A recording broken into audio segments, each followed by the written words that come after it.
Hello, everybody. Craig Hall here with you, Indiana Stories, and today we are in an incredible place. I've been wanting to come here for years. Joining us is John Wright. John, how you doing? Pretty good today. Tell everybody where we are. We're at the International Circus Hall of Fame, Peru Winter Quarters, home of the Hagenbeck Wallace Winter Quarters and the American Circus Corporation Winter Quarters.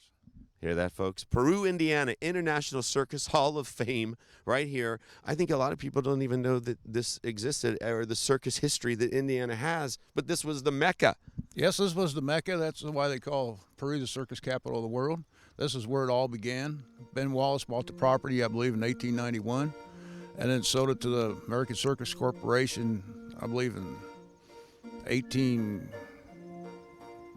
something like that. A long time ago. And in that time, there were numerous different circus troupes and companies that came through here. Yes, they all wintered here. Ben Wallace here, the American Circus Corporation, which had, I believe, 7 shows winter here. And then in 1929, I believe John Ringling bought the place, they say, for over $2 million. He said that was his biggest mistake because the stock market crashed and he lost everything. Say $2 million, that was quite a price tag for all this property out here. Yes, it was. But there's a lot of buildings that were here. I still see a lot of buildings out here right now, all around, and so they're just filled with history. Yes, they are. Matter of fact, we're a National Historic Landmark. We got 5 of the original buildings left, and there is the barns you see back here were built in 1922, and they are the last circus barns left in the state of Indiana. Wow. I want to see them. Let's do it. Let's do it. All right, come on. Take me inside, please. Show me what we got. Already, I'm seeing right here, though, some not even in the barns, the trapeze. What is this? No, this is the towers for our tent. Unfortunately, about 3-4 years ago, we had what they call a blow down. The tent fell down and ripped, and we haven't been able to get the finances yet to replace it. We'd like to replace the tent, but as things go, we're just a all-volunteer organization. We receive no money from any government entities, so our money comes from donations and memberships. Is all we get. So this was just the structure. The tent went over this? Yes, the tent went over this. The top of the towers would stick out a little bit where the cupola is, hanging there. And then we had side posts go around and it covered, encased more or less where you see the stakes and everything. Now, is this where the back in the day they would pitch the tents as well? No, they didn't pitch any tents out here. That was pasture and a hospital and different things. We've got signs throughout the place where the buildings used to sit. So you said a hospital, so they had like a city out here. Yes, it was a miniature city.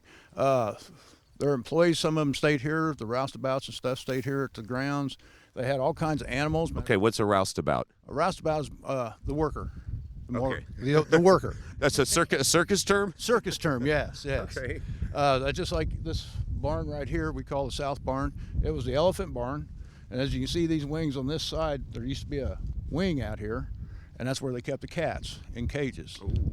And then in front, back of the barn here, there's another building where they kept more cats. But there's pastures. There used to be a butcher shop over here. For this building up front is the old office where they conducted all their business.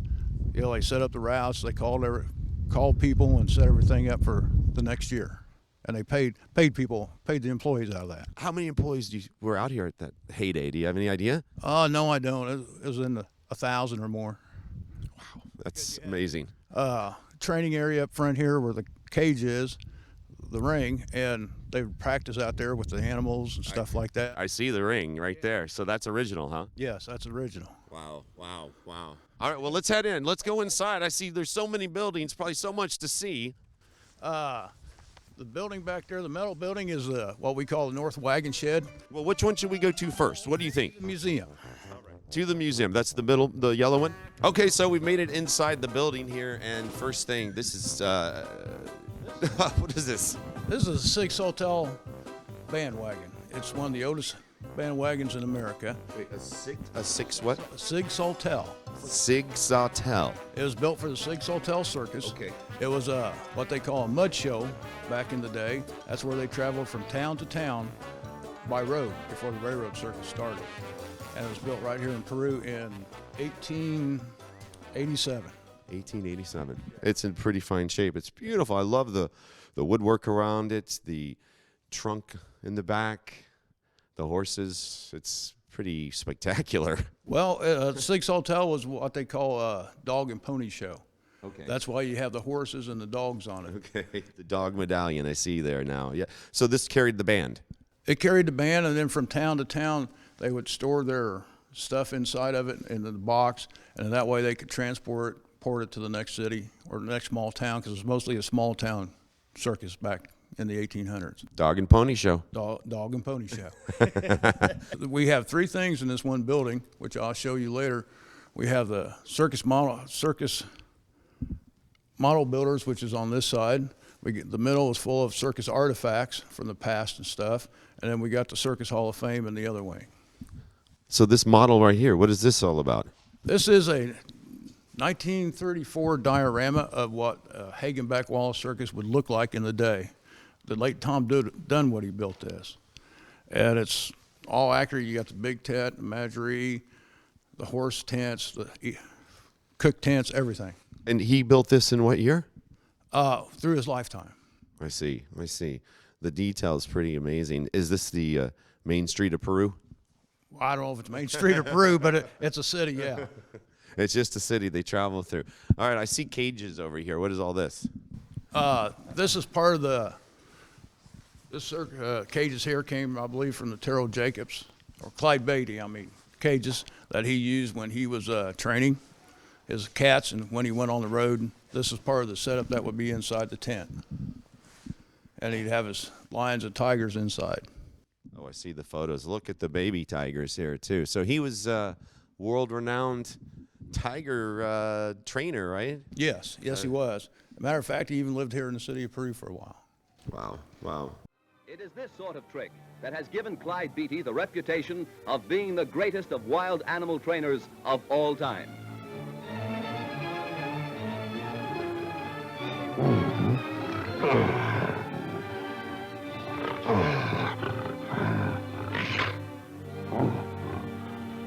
Now he commands them to take their proper pedestals.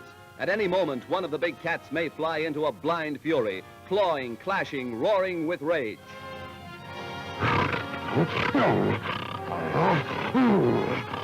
They know they have to obey. They know exactly what he wants them to do. Let's move on over here. What else do we have? We've got the room is full. There's just so much in here. Everywhere you look, treasure, circus treasure. These wagons are pretty. Now this, let's take a look at this. This I want to take a look at. The tiger cage, I guess is what they call this. It's what they called the two-arch cage. It was just recently rebuilt. Mr. Peter Gorman owns it, and he's got it on loan to us at this time. But he just had it rebuilt. It was an original wagon off the Hagenbeck Wallace shows. Oh, so this is one of their Hollenbecks, the original owners of this place. Yes. As a matter of fact, it was built right here in Peru, right here in this barn. So did they build these type of wagons for circuses all over, or just their circuses? Just their circus. Okay. So tooled their own things right here. It was the city. I guess they could build anything they needed, their little mini city. Well, yes, that's true.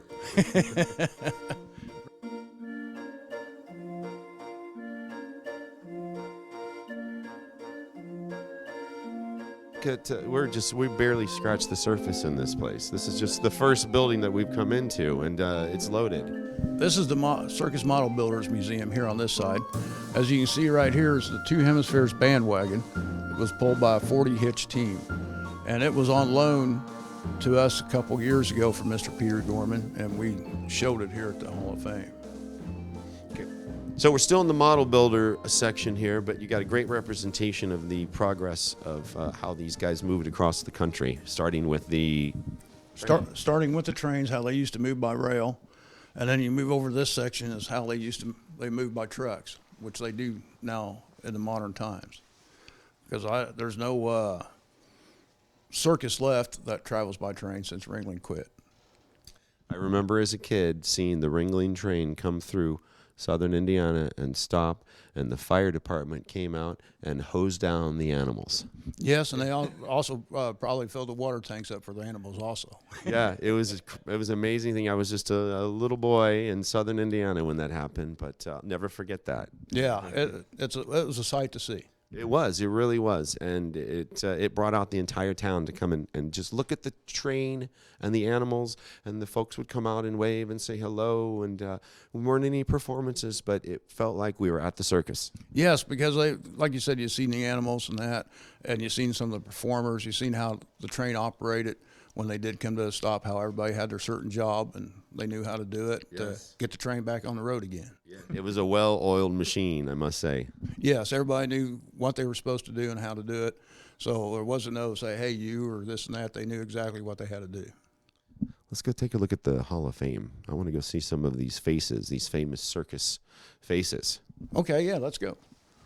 In here, we start with this wall here, starting with the first American circus in 1793, and work your way around how it progressed up to this day, and who had the circuses and who did not. So I see presidents' faces on the walls there. I'm sure they were fans of the circus. Yes, they were. A lot of them enjoyed the circus. And, of course, well, politics, it's like a circus. You said that, not me. So show me some of the, what do we have here? Well, we've got the 1872, the first railroad circus. Showed them how they would load and unload the wagons off the train and how they'd get the livestock out of the cars and different things. And these are all the circus owners. Correct. You had Barnum and then Ringling, and you had Carmen Coop. So, yeah, they were all big circus owners before they all started combining. And the circus business was a very lucrative business. I mean, I imagine it was a very expensive, a lot of overhead running a circus as well. But that was pretty lucrative business, right? Yeah, it was. And the thing of it is, they would only charge a nickel for admittance, and then they had a dime for this or a nickel for that. So that's how they made their money. Matter of fact, they said one time that Hagenbeck Wallace used to send all their money back here to the bank, and it was in barrels, and it was full of nickels. And they finally told them stop. A barrel of nickels. Yeah, a barrel of nickels. I love it. So some of the old artwork I see from those circuses, the posters. Yes, posters from different Bill West show, Cody show, 1884 first circus here in Peru, which was Hagenbeck Wallace Circus, which he purchased this land and built the winter quarters. So was he a circus already, or he built the circus at this point? Well, he was a horseman. He dealt with the horses a lot, and then he decided to get into the circus business. So when he started here, his circus was just beginning. That's correct. Well, matter of fact, it was 3.5 miles southeast of here on his original farm. And then he came in here with American Circus Corporation and built this facility we are at now. Okay, interesting. So the circus was all over Peru, not just right here on this giant property. Right. And here we got some of the artifacts and props from famous performers that have been inducted into the Hall of Fame. There's a portrait of Lillian Litzel. That's how tall she was. She would do the act holding onto her hand with the rope like the doll shows and twirl around on it. So wait, this is actual size? Yes, this was her actual size. And she was a what? She hung off a rope with her arm and hand and did tricks off the rope.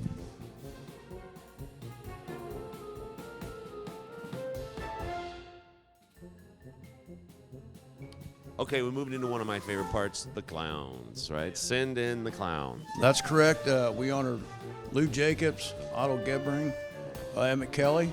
Matter of fact, Otto was from Peru here, along with Emmett, and Emmett's son still lives here in the city of Peru, Pat Kelly, and he still helps the Circus Hall of Fame during the summer when he can. Wow, so two of the most famous clowns in the world from Peru. Correct, Peru, Indiana, yeah. Who would believe? Well, it was the Mecca. That's true, that's true.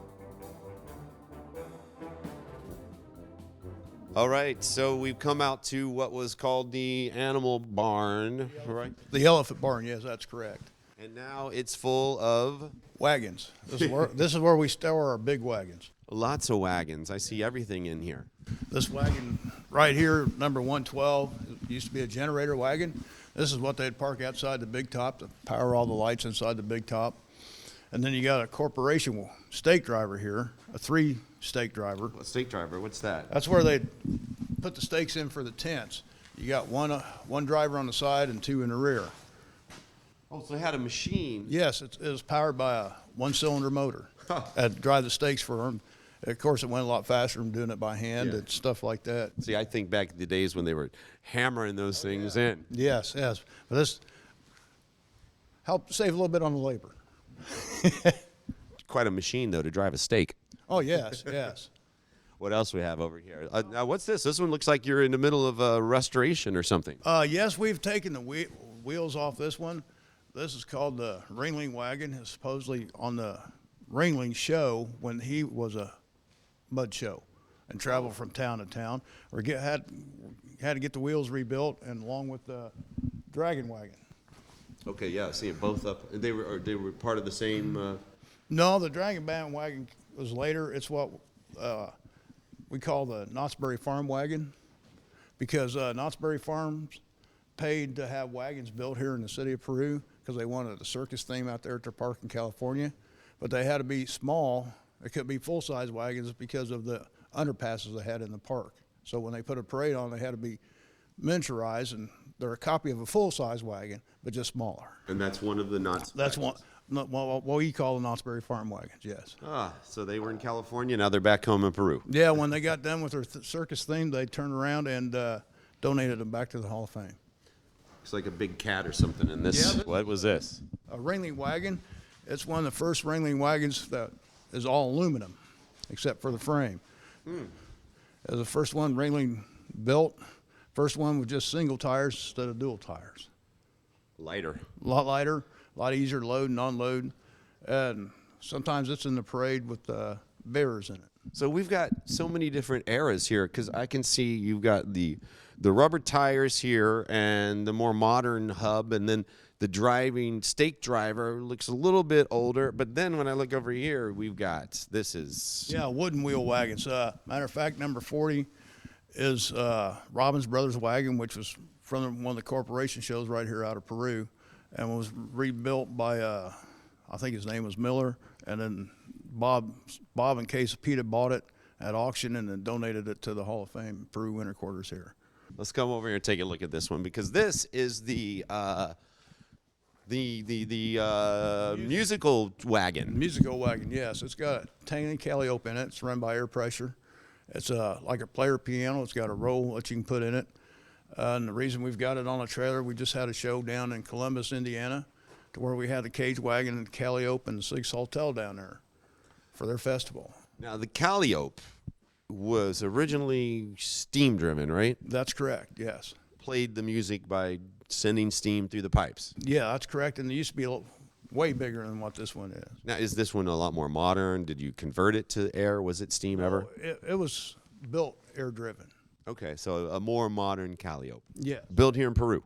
No, it was built in up around Chicago, if I remember right. But back in the day, they were built right here, huh? Yeah. They built their own calliope's here and practiced with them and stuff like that here at the steam ones, yes. And every circus had one. Oh, yes, more than one sometimes. Yeah, that was you hear the doot, doot, doot, doot, doot. Yeah. When you heard that sound, you knew the circus was coming to town. Circus is in town.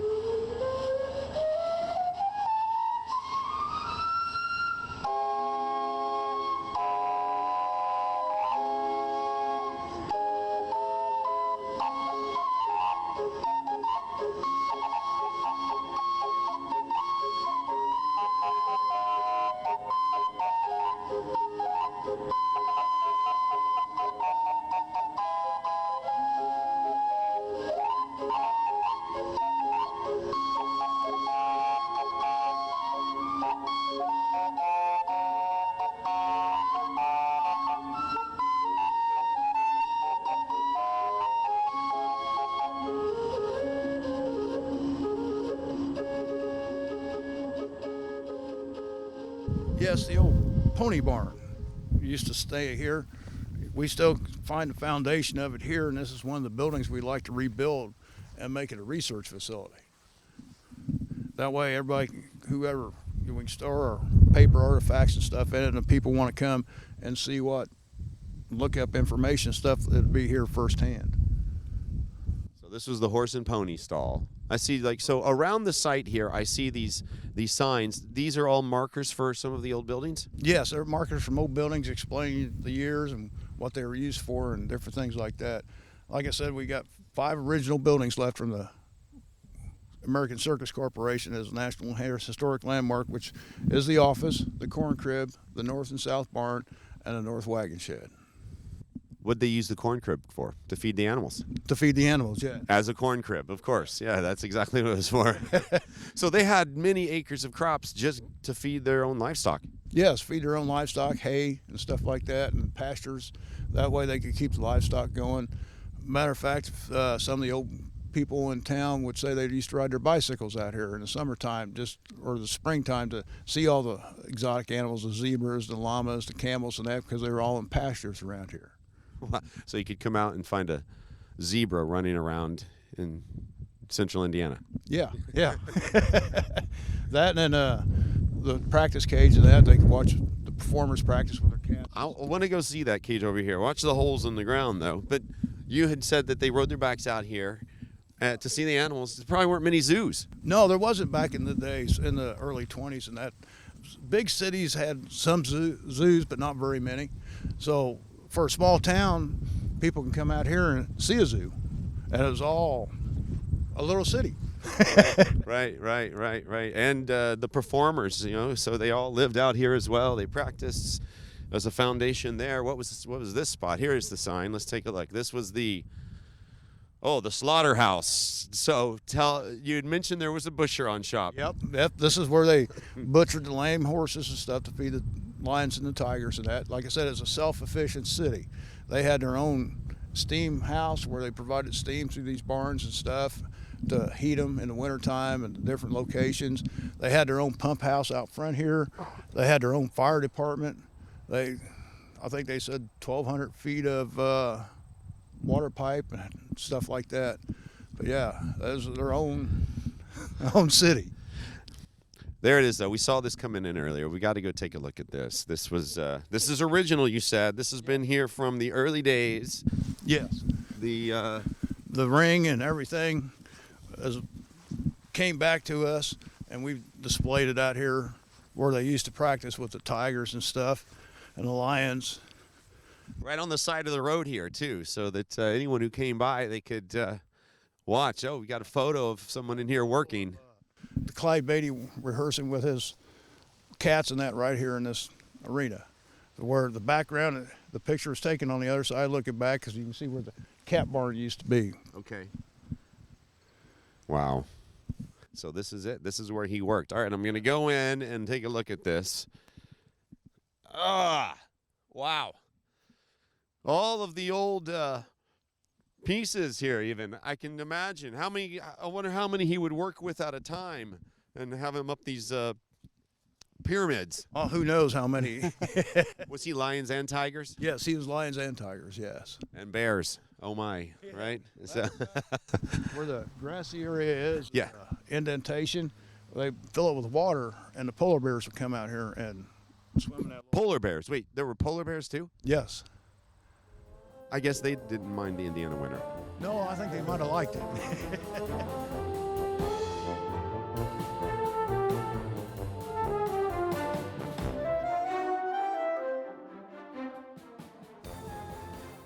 All right, we've made our way back out to the entrance here, and it's been a great day, John. Thanks a lot. I had a fantastic time here at the International Circus Hall of Fame and Museum here in Peru, Indiana. Makes you feel like a kid, I bet. Yes, it does. And every time you come back, you feel younger. Like they say, you come and see the circus and you walk away with sawdust in your veins. That's right. I feel it right now. And you too, folks.